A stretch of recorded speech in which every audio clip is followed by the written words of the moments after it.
बोलिए सदगुरु भगवान की जय। सांचे दरबार की जय। उमापति महादेव जी की जय। श्री कृष्ण बलदेव जी की जय। जय श्री राम, जय श्री राम। प्रिय भगवत प्रेमियों, हम सब बहुत ही सौभाग्यशाली हैं कि जो गुरुदेव के अनुकंपा से, उनकी प्रेरणा से सत्संग विचारों को सुन पाते हैं, श्रवण कर पाते हैं, समय समय पर उपस्थित होते हैं आपके समक्ष। सजनों, यह प्रकृति के हर एक कण आज हमें और आपको बहुत कुछ कह रही है, बहुत कुछ बता रही है। जैसे आपने देखा होगा, ये जो खुला आकाश है, इसमें पानी कहाँ से आता है? सोचने वाली बात है। आखिर पानी कहाँ से आता है आकाश में? वो समुद्र से लेता है, नदियों से लेता है, और वो पूरा आकाश जो है उसको पता है कि कहाँ पर बारिश करनी है, कहाँ पर आवश्यकता है, और वो लेके वो जल बरसा देता है, अपने आप को खाली कर देता है। कभी देखिएगा, वो सुना आकाश की तरफ देखिएगा, वो कुछ भी अपने पास नहीं रखता है। समुद्र है, वो नदियों से, तालाबों से, जलाशय से अपने बूंद में सारे जलों को एकत्र कर लेता है। लेकिन सागर के भी, समुद्र के भी एक मर्यादा है, क्योंकि वो भी अपने पास कोई वस्तु नहीं रख सकता है, वो भी लौटा देता है, और वो जल देता है इन बादलों को। आप धरती को देखो, धरती एक चादर की तरह है। जैसे चादर में व्यक्ति को ठंड लगती है तो व्यक्ति उसे ओढ़ लेता है, लपेट लेता है, कई बार बिछा के उसको सो जाता है। ऐसे ये भूमि देवी हैं, एक चादर है। लोग इस पर सोते भी हैं, इसे ओढ़ते भी हैं, इस पर बैठते भी हैं, इस पर थूकते भी हैं, इस पर चलते भी हैं, अनेक तरीके से कर्म करते हैं। लेकिन क्या कभी ये धरती आपको कुछ कहती है? नहीं सजनों। इसीलिए इन खुले बादलों से, उस समुद्र और उस नदियों से, इस धरती से हमें क्या प्रेरणा मिली? सजनों, समझने और जानने की बात है। जीवन व्यतीत कर लेना एक अलग बात है, और जीवन को जी लेना एक अलग बात है। सजनों, जिस आकाश ने आपको समय समय पर बारिश दिया, जलों को दिया, पानी दिया, आज उसमें हजारों करोड़ों तारे टिमटिमाते हैं। और फिर से प्रातः काल वो तारे आपको नजर नहीं आते हैं। उस रात्रि के बाद, उस रात्रि में चंद्र भी अपनी चमकती हुई रोशनी को बिखेरते हैं। लेकिन प्रातः काल होते ही, दिन होते ही चंद्र की भी रोशनी नहीं दिखाई देती है, क्योंकि जो तारे हैं वो भी सूर्य से संपर्क रखते हैं, जो चंद्र हैं वो भी सूर्य से संपर्क रखते हैं। आप और हम भी सब सूर्य से प्रकाशित होते हैं, सूर्य से संपर्क रखते हैं। सजनों, इसीलिए जब पूरे दिन हम पूरी ऊर्जा को एकत्र करते हैं, जैसे चंद्र हैं, उन्होंने सूर्य से संपर्क किया, उनके ऊर्जा को अपने अंदर समेट लिया, तो रात्रि में वो उजाला को बिखेर देते हैं, अंधकार को मिटा देते हैं। तारे हैं, टिमटिमाते हैं, छोटे छोटे तारे हैं, लेकिन फिर भी वो अपना अपना प्रयास कर रहे हैं कि हम भी इस आकाश में हैं, स्थित हैं, लेकिन हमारा भी कुछ भूमिका कम नहीं। तो सजनों, आप और हम तो मनुष्य हैं। जब ये प्रकृति के हर एक कण आज हमें बहुत कुछ समझा रही है, बहुत कुछ सिखाती है, तो क्या हम और आप प्रकृति से वंचित हैं? हम सभी तो प्रकृति के संतानें हैं। प्रकृति को परमात्मा कहा जाता है, आदि शक्ति कहा जाता है, भगवान कहा जाता है, भगवती कहा जाता है, और उसी परमात्मा की संतान हैं हम सब, उसी परमात्मा के पुत्र हैं, पुत्रियां हैं। तो सजनों, प्रकृति के हर एक कण से आप भी जुड़े हैं, लेकिन आप समझ नहीं पाए कि प्रकृति कह क्या रही है, समझा क्या रही है। सज्जनों, बरसात में जो नदियां हैं उनमें बहुत सारे पानी के साथ साथ कीचड़ भी बह के जाते हैं, लेकिन क्या वो नदी के पानी को गंदा कर पाते हैं? कदापि भी नहीं, क्योंकि उस नदी में इतना सामर्थ्य है, उस जलाशय में इतनी ताकत है कि उस कीचड़ को भी अपने में समाहित कर लेता है और उसे बिठा देता है और वो स्वच्छ हो जाता है, सुंदर बन जाता है। सज्जनों, ठीक इसी प्रकार से हमारा भी जीवन होना चाहिए, हम सबका जीवन होना चाहिए। जीवन में चढ़ाव उतराव तो आता ही है। जीवन में कभी दुख है तो कभी सुख है, कभी मिलन है तो कभी बिछड़ाव है, कभी गम है तो कभी खुशी है, कभी लेना है तो कभी देना है, कभी रोना है तो कभी हंसना है, कभी गाना है तो कभी गम में रहना है। सजनों, यही जीवन है। तो जैसे उस नदी में इतने कीचड़ भी बह के आए पानी के साथ, उस नदी ने, उस जलाशय ने, उस पानी ने उस कीचड़ को नहीं अपने में घुलने मिलने दिया, अपने में समाहित कर दिया। ठीक इसी प्रकार से हम सबका जीवन होना चाहिए। जीवन में बवंडर आते हैं, तूफान आते हैं, लेकिन हम स्थिर रहें, शांत रहें। ना जाने कितने बाहर से भी कीचड़ आएंगे आपके ऊपर, आपके जीवन में भी लोग कीचड़ डालेंगे, आपके ऊपर भी कीचड़ फेंका जाएगा, आपके भावनाओं में भी कीचड़ घोला जाएगा, लेकिन जैसे नदी है, जलाशय है, शांत है, वो अपने में समेट लेते हैं, बिठा देते हैं उनको, और एक दिन वो स्वच्छ हो जाते हैं और वही पानी किसी के पीने के योग्य बनता है। ठीक इसी प्रकार से सज्जनों, हम सबका जीवन है। बाउंडर तो आता है, चक्रवात तो उठेगा जीवन में, लेकिन अधीरता नहीं, धीरता होनी चाहिए, धैर्य होना चाहिए जीवन में। और जब धैर्य होगा तभी जाके आप उन सारे जो इधर उधर से कीचड़ आए हैं, आप उन्हें बिठा पाएंगे, उन्हें शांत रख पाएंगे। सज्जनों, कहते हैं लोहा और पारस में बड़े अंतरो जान। कहते हैं कि जब पारस के संपर्क में लोहा आता है तो स्वर्ण बन जाता है, चांदी नहीं बनता, सोना बनता है।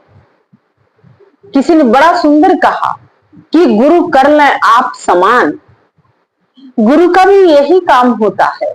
वो जैसे जीवन में जब गुरु आता है तो वह सोना बनाता है, कुंदन बना देता है। गुरु कर लें आप समान कि पारस के तो फिर भी एक भूमिका है, एक सीमा है, वो अपनी सीमा से बाहर नहीं जा सकता है। वो सिर्फ लोहा को ही कंचन करता है।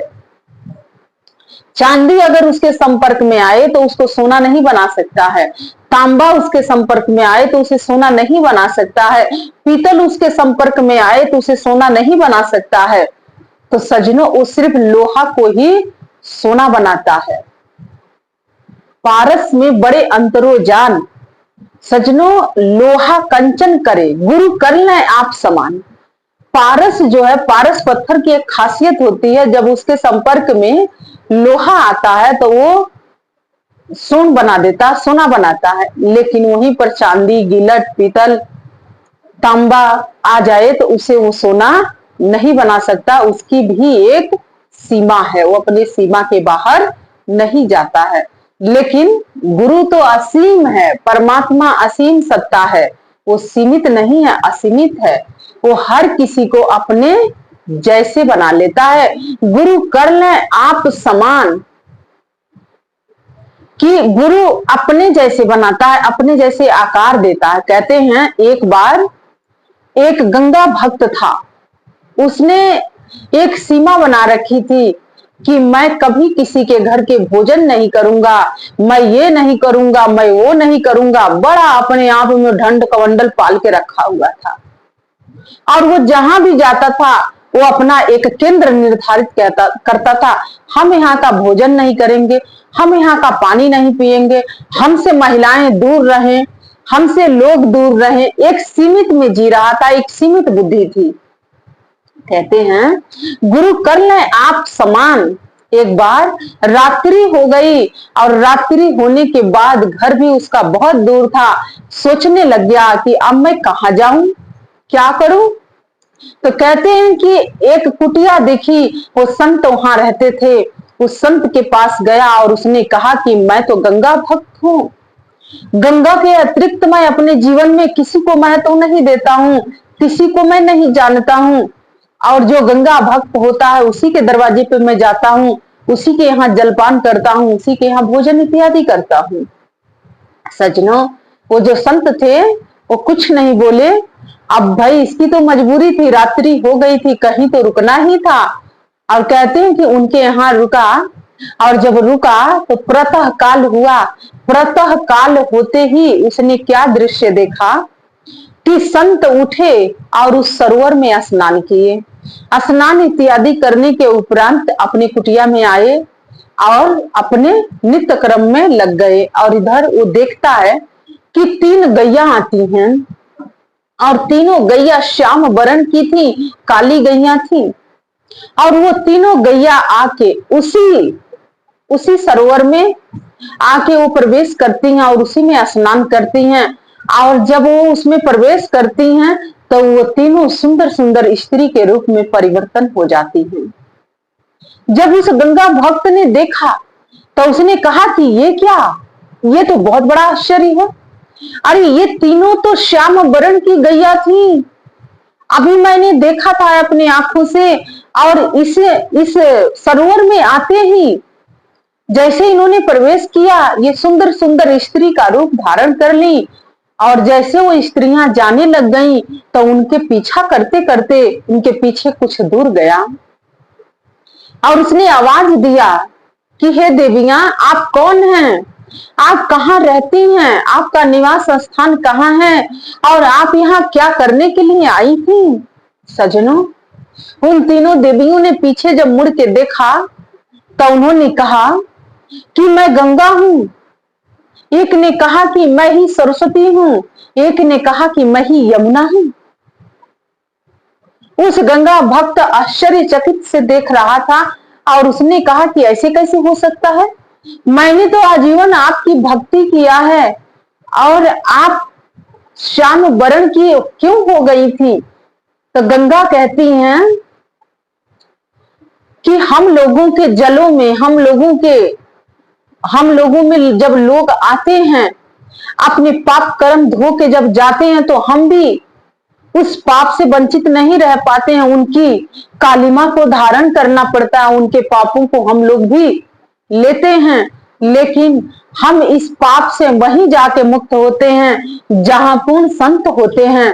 इसीलिए संतों को चलते फिरते प्रयाग कहा जाता है, तीर्थ कहा जाता है। गंगा जी ने समझाया, गंगा भक्त था। और वो कहती हैं कि हम ऐसे संत महापुरुषों के पास जब आते हैं, इनका चरण रज जब हमें मिलता है तो उस कालिमा से जो हम काले हो जाते हैं उसे हम फिर सफेद हो जाते हैं, सुंदर हो जाते हैं, स्वच्छ हो जाते हैं। उस गंगा भक्त ने उनके चरणों में नतमस्तक हो गया और कहने लगा कि हे मैया, हमने आजीवन आपकी भक्ति की, लेकिन आज मुझे समझ आया कि सीमित में नहीं रहना है, अपने जीवन को असीमित करना है। कोई सीमा नहीं बना के रखनी है, अपने जीवन को असीमा, सीमित नहीं असीम होना है कि इस जीवन से किसी को लाभ हो। सजनों, समझाने और कहने का मतलब मात्र यही है कि हम एक धारणा में ना जिए, हम रूढ़िवादियों में ना जिए, हम अपनी भ्रांतियों में ना बंध के रहें। क्योंकि जब ये भ्रांतियां टूटती हैं जब, तो समय हाथ से निकल चुका होता है। जब ये रूढ़िवादियां जो टूटती है जीवन से, तो उस समय हमारे पास समय नहीं होता है, फिर सिर्फ ग्लानि होता है, पश्चाताप होता है। तो सजनों, हम अपनी बुद्धि को असीमित करें, सीमित नहीं, एक सीमा में बना के ना जिए। बहुत से ऐसे लोग हैं जो अपने आप को आज कहते हैं हम ये हैं, हम वो हैं, लेकिन अपनी धारणाओं में बंधे हुए हैं, अपने छोटी सी एक दायरा में जी रहे हैं, अपनी बुद्धि को असीमित नहीं सीमित रखते हैं। आज भी उनकी दृष्टि में स्त्री और पुरुष है। हम बहनों से बात करना नहीं चाहते हैं, हम महिलाओं से दूरी बना के रखते हैं, स्त्रियों से दूरी बना के रखते हैं। सज्जनों, मैं आपको बता दूं, ये स्त्रियां कभी किसी की हानि नहीं पहुंचाती हैं। अगर आप स्वच्छ होते, अगर आप पावन होते, अगर आप पवित्र होते, तो आप कभी किसी से भागते नहीं, किसी से सीमा नहीं बनाते। आप अपने आप को असीम रखते, असीमित नहीं रहते, असीम बन जाते, सीमित से असीम बनते। तो कमी आज किसमें है सजनों? इसीलिए हमें किसी धारणा में नहीं बंध के रहना है, हमें अपनी दृष्टि को विशाल बनाना है, दूर दृष्टि तक इस दृष्टि को देखना है। नीचे नहीं देखना, ऊपर देखो, पीछे नहीं देखना है, आगे देखो। क्योंकि आप अगर पीछे दिखेंगे तो गिर जाएंगे, आप किसी योग्य नहीं बचेंगे। आप आगे देखिए, आपका मंजिल आगे है, परमात्मा आगे है। आप किसी रोड़ीबाजी में मत फंसिए कि मैं ये हूं, मैं वो हूं, मैं ऐसा हूं, मैं वैसा हूं। नहीं, ये सब नहीं करना है। जो असीमित होता है उसमें सब आके समा जाते हैं। जो सीमित होता है वो बिलबिलाने लग जाता है, चीखने चिल्लाने लग जाता है। जैसे वो गंगा भक्त था, बहुत सारी भ्रांतियां उसने अपने आगे पीछे बना के रखा था, बहुत सारी रोड़ी बादियों में अपने जीवन का यापन कर रहा था। लेकिन एक दिन भरम टूट गया ना, एक दिन उस भ्रांतियों से बाहर निकला। तो सज्जनों, भक्ति करना गलत नहीं है, लेकिन आप भ्रांतियों मत पालिए, भ्रांतियों में जीवन का यापन मत करिए। क्योंकि आप इस खुले आकाश के तरफ देखिए, ये आकाश आपको बहुत कुछ समझाता है। आप समुद्र के तरफ देखिए, नजर उठा के, नदियों के तरफ नजर उठा के देखिए, आप बहुत कुछ सीख सकते हैं। आप इस धरती के तरफ देखिए, जिस धरती पर आप चलते फिरते हैं, ये धरती भी आपको बहुत कुछ सिखा रही है। लेकिन सीखता कौन है? जो खाली होता है। जो भरा है वो क्या सीखेगा सज्जनों? जो भरा होगा वो कभी सीख नहीं सकता है। जो खाली है वही कहीं जाएगा तो कुछ सीख के आएगा, लेकिन जो भरा है वो कभी कुछ सीखता नहीं। भरे हुए में अगर आप कुछ डालेंगे तो गिर जाएगा, लेकिन जो खाली है उसमें कुछ डालेंगे तो वो रुक जाएगा।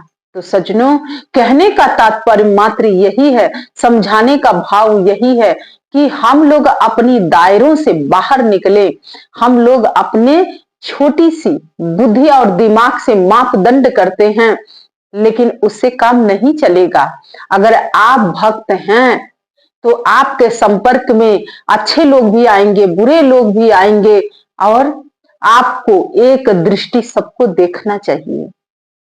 सजनों, भक्ति करे कोई सूरमा, जात वरण कुल खोई। ये कायरों का काम नहीं होता, ये सुरमाओं का काम होता है। भक्ति करे कोई सूरमा, जो सुरमा होता है वो कभी पक्षपात नहीं करता है, कभी सीमित नहीं रहता, उसकी दृष्टि असीमित होता है। वो कभी स्त्री और पुरुष में भेद नहीं करता है, क्योंकि ये प्रकृति है। प्रकृति तत्व आप में भी है, प्रकृति तत्व नारी में भी है, पुरुष में भी है। तो आप वंचित कहाँ हैं सज्जनों? इसीलिए आप अपनी धारणाओं से बाहर निकलिए और आप रहिए, नहीं तो आप कुछ और हो जाएंगे। इसीलिए सज्जनों, महापुरुषों ने समय समय पर आके समझाया।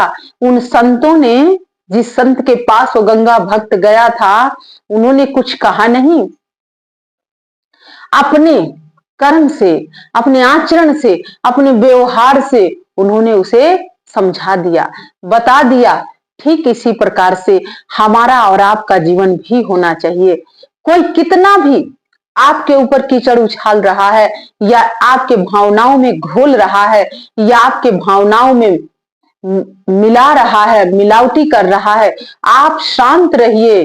जैसे सागर है, एकदम शांत है, अपनी सीमा से कभी वो बाहर नहीं गया। उसमें कुछ आ जाए तो वो अपने पास नहीं रखता है, उठा के फेंक देता है। इस सागर की खासियत है।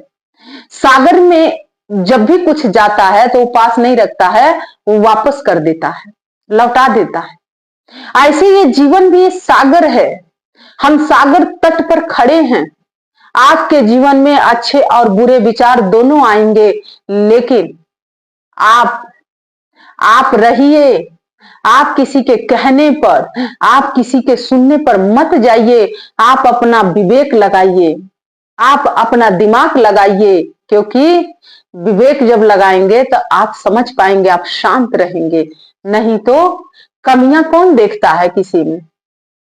जिसमें खुद कमियां होती है वही दूसरों की कमियां देखता है।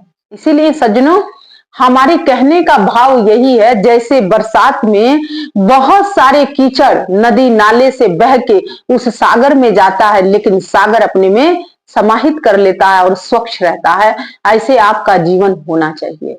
क्योंकि आप हैं, आप किसी के कहने से न सही हैं और न आपके किसी कहने से आप गलत हैं। आपका व्यक्तित्व आपका ही है, उसे कोई मिटा नहीं सकता, उसे कोई हटा नहीं सकता है, उसे कोई बदल नहीं सकता है। तो सज्जनों, एक अच्छा व्यक्ति कहीं खड़ा होगा तो उसको बताना नहीं पड़ेगा कि हम अच्छे हैं, उसे कोई ढोंग नहीं करना पड़ता है कि हम अच्छे हैं। उसके खड़े होने मात्र से ही सारी अच्छाइयां वहां पर दिखने लग जाती हैं। तो सज्जनों, अब जरूरत नहीं है कि आप कुछ बोल के ही किसी को समझाइए। मैं आपको अपने जीवन का अनुभव आज बताऊंगी। मेरे को भी बहुत सारी बातें मेरे पास भी आती हैं, बहुत से लोग अच्छा भी बोलते हैं, बुरा भी बोलते हैं, लोगों की अपनी सोच है। अगर हमने अच्छा देखा है तो बुरा भी देखना पड़ेगा, अगर हमने अच्छा सुना है तो बुरा भी सुनना पड़ेगा, उसके लिए भी तैयार रहिए। आप जानते हैं, हमारी अगर कोई प्रशंसा करता है तो हम भगवान के पास जाके बैठ के कहते हैं कि हम इस योग्य नहीं हैं।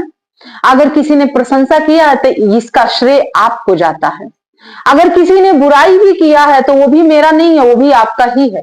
आप भी इसी को आप भी धारण करिए, क्योंकि न तो मैं अच्छे में लगी हूं न बुरे में लगी हूं, मैं सिर्फ अपना कर्म करती हूँ।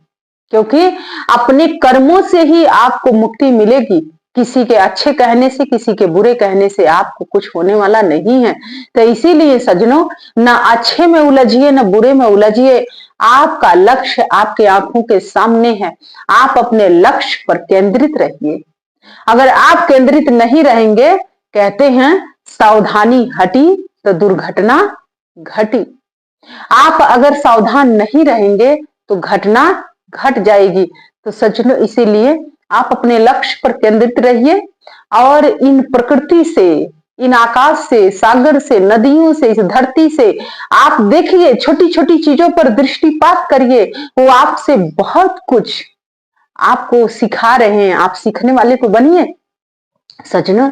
इसीलिए सीखता वही है जो खाली होता है, सिखाता कौन है?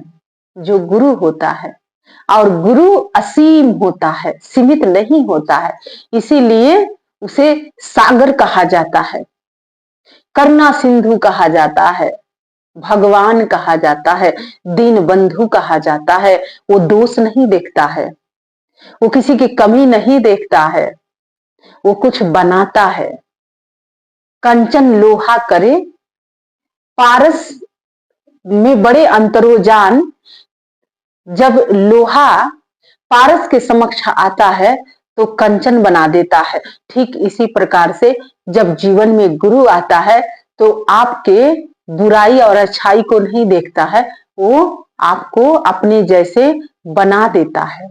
जैसे उस गंगा भक्त ने उस संत के पास गया तो उस संत ने अपने जैसे बना दिया, कुछ कहा नहीं कि तू ये मत कर तो तू वो मत कर, ये छोड़ दो तो वो छोड़ दो। आज के समय में आप किसी के पास जाते हैं, किसी जगह पर जाते हैं, तो पहले तो लोग अपने इतने सारे नियम आपको बताएंगे, आप ये करिए, आप वो करिए, आप इस नियम में रहिए, आप उस नियम में रहिए। पहले वो व्यक्ति इतना टूटा बिखरा हुआ था, आपके पास गया और आप भी थोपने की बात कर रहे हैं। अरे आप, कोई किसी के पास जाता है तो बड़ा टूटा हुआ जाता है, बड़ा बिखरा हुआ जाता है। अगर कोई उसे संभाले ना, सिर्फ बिखेरने में लगे, तो फिर वो क्या उसके पास रहेगा? नहीं, वो कहीं और जाएगा। तो सज्जनों, अगर कोई आपके संपर्क में आता है, आप उस योग्य हैं, तो उसके भावनाओं के साथ खिलवाड़ मत करिए। ऐसा कुछ करिए कि उसकी श्रद्धा डगमगाई हुई है तो वो स्थिर हो जाए। उसकी भावनाओं पर किसी ने आहत पहुंचाया है तो आप से उसे राहत मिलना चाहिए। भक्त ये करता है, भक्ति करे कोई सूरमा, जात वर्ण कुल खोई। सजनों, लेबल लगा लेने से नहीं कुछ होगा। आप अपनी सोच को, अपने विचारों को बदलिए, नहीं तो आपको खुद ही लोग बदल देंगे। इसीलिए अभी भी समय है कि आप अपने ऊपर काम करिए, दूसरे के ऊपर कार्य मत करिए। कौन अच्छा है और कौन बुरा है आपका बताने की जरूरत नहीं है। गुरु बैठा है ना, भगवान बैठा है ना, परमात्मा बैठा है ना। आप अपना कर्म करिए और दूसरों को कर्म करने दीजिए। कोई अच्छा बुरा करेगा, उसके आचरण से पता लग जाएगा कि कौन अच्छा है और कौन बुरा है। आप इसमें मत उलझिए। इसीलिए सज्जनों, गंगा यमुना सरस्वती ने तो कहा कि जब हम उन पापों से, उस काल से कलुषित होते हैं, पापों की कालिमा जब हम पर हावी होता है, तो हम संतों के चरण रज को धारण करते हैं और पाप से मुक्त हो जाते हैं। सज्जनों, संत संत क्या है? संत का मतलब ही होता है शांत, एकदम शांत स्वभाव होता है। यहाँ तो बहुत बहुत संत बैठे हुए हैं, अपने आप को शांत कहते हैं, लेकिन उनके संपर्क में कोई जाए तो खुद ही अशांत हो जाते हैं और दूसरों को भी अशांत कर देते हैं। तो सज्जनों, ये संतों की पहचान नहीं होती है। संत वही है जो बिना बोले सब कुछ समझा दे, बिना कहे सब कुछ बता दे। उसका चलना, उसका उठना, उसके बैठने, उसके खाने, उसके ओढ़ने, उसके पहनने से उसका व्यक्तित्व बनता है। और यही है कि आप को बताना नहीं पड़ेगा, आप खुद ही वहां नतमस्तक हो जाएंगे, वहां झुक जाएंगे और वहां से कुछ सीख लेंगे। तो सज्जनों, कमियां दूसरे में नहीं होती है, पहले अपने अंदर कमियों को देखना पड़ता है और उन कमियों पर काम करना पड़ता है। और हम अपने किसी भी रूढ़िवादी में ना बंधे, क्योंकि अगर आप रूढ़िवादी में बंधे तो ये जीवन बिखर जाएगा। आप असीमित बनिए, सीमित नहीं, असीमित सोच रखिए, सबके लिए रखिए। और आइए अंत में मैं एक प्रार्थना करती हूँ जो संत और महापुरुषों ने किया है समय समय पर। सर्वे भवन्तु सुखिनः, सर्वे सन्तु निरामया, सर्वे भद्राणि पश्यन्तु, मां कश्चित् दुख भाग भवे। कि हे परमात्मा, हम सभी ऋषियों की संतान हैं, परमात्मा की संतान हैं। सब सुखी और निरोग रहें, सब स्वस्थ रहें और सबका मन परमात्मा में लगे, सबका मन परमात्मा से एकाकार हो और सब जीवात्माएं परमात्मा से एकाकार हो जाए। अंत में परमात्मा के समक्ष इन प्रार्थनाओं को रखते हुए मैं अपनी वाणी को यहीं पर विराम देना चाहती हूँ और आप समस्त मानव जाति से आग्रह करना चाहती हूँ कि हम समस्त मनुष्य उस परमात्मा के चरणों में जय घोष अर्पित करते हैं। तो बोलिए वृंदावन बिहारी लाल की जय, श्री कृष्ण बलदेव जी की जय, उमापति महादेव जी की जय, गंगा मैया की जय। जय श्री राम, जय श्री राम, जय जय श्री राम। धन्यवाद।